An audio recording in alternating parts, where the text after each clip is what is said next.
వశమయ్యున్న ప్రాణాత్మదేహమును పరిశుద్ధపరచుటయే నీకిష్టమాయను.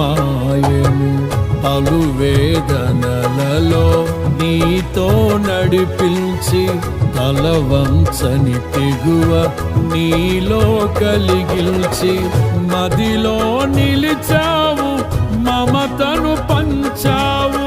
నా జీవితమంతా నిన్ను కొనియాడెదను. ఎంతగా కీర్తించినా నీ రుణము నేనే తీర్చగలనా? ఇదే కదా నీలో పరవశం, మరువలేని తీయని జ్ఞాపకం. నూతనమైన కృపా, నవనూతనమైన కృపా